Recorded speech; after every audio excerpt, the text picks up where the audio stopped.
Okay, so let's move on to the Juno mission at Jupiter.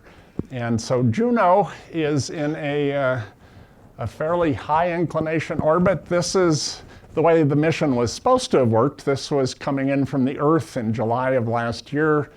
They were going to do 2 far out passes, very elliptical orbits that take 53.5 days.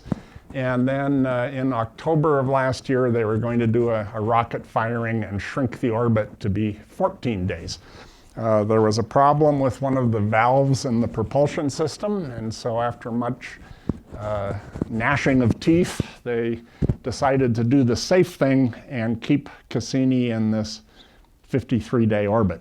And the data come in, of course, much slower when you're only passing close to the planet every 53 days, but they still get all of the data that they're after, and they know that this is going to work because they don't have to do anything to tweak the orbit. And if anything goes wrong with the propulsion system, they're still in a safe orbit. And so this is one of the close-up views they've had. They've done 5 passes close-in passes to Jupiter now, and just a few of the really amazing images coming back. Again, this is a vortex. It's essentially a hurricane, and it's several thousand kilometers across. This is a view looking up on the south pole of Jupiter. And this is an enhanced color view. This isn't totally true color. It's higher contrast and color saturation, but you see lots of these individual vortices that are peppering the atmosphere. And this is just an example of the types of images they get. So this is coming down on the North Pole, and then they get close to the planet near the equator, and then they fly out over the South Pole. And this is a view that they've put together of what one of these passes would look like, where they're actually looking at the images returned in the course of one of these close flybys. It only takes about 2 hours to go from above the North Pole to on their way out looking down on the South Pole.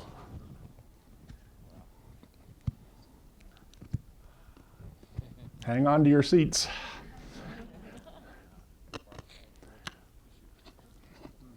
And here we come out on head out above the South Pole.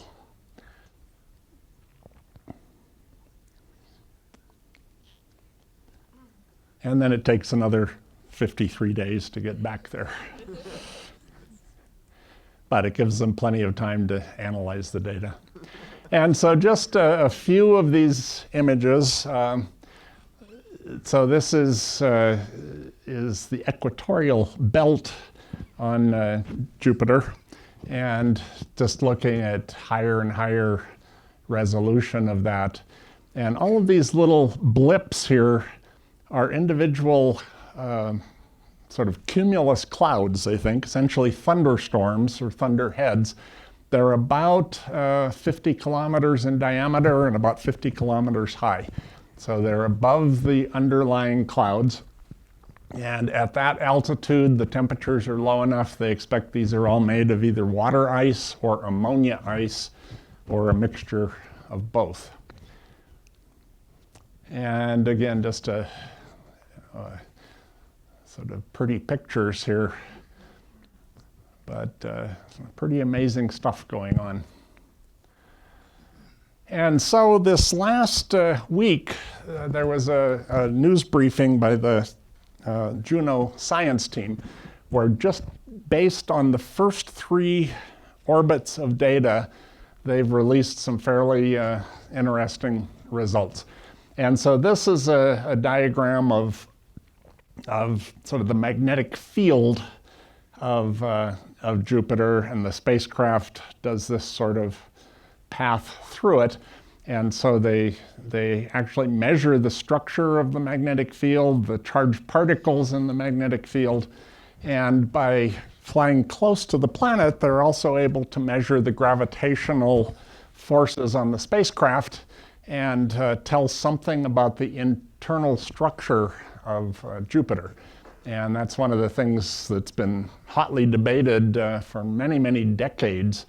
And this is our first chance to actually get close enough to start addressing that. So we'll get to that in just a second. Well, actually, it's a second, so here we are. So this is what they found based on the first couple of orbits. They're seeing that there isn't evidence of a discrete rocky core. There is evidence that there's a denser core, possibly an ice-rock mixture, but it's sort of fuzzy on the edge, and then it grades into metallic hydrogen.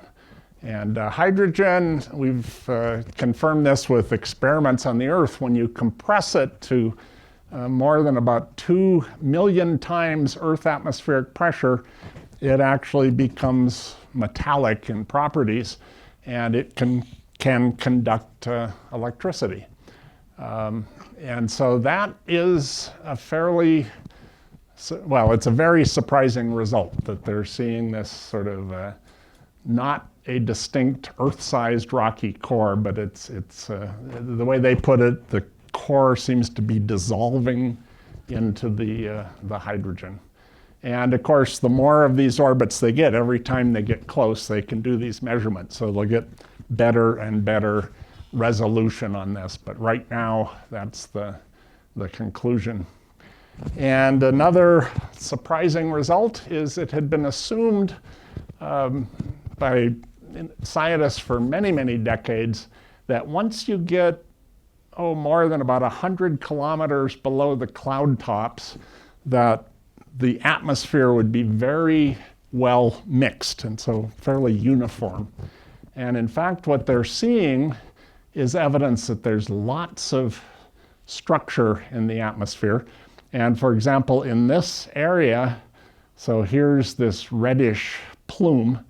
This is ammonia, and it actually grades down more than 350 kilometers into below the cloud tops. And you also have lots of ammonia below that level. And that's about the farthest that this instrument can see. It's a microwave sounder.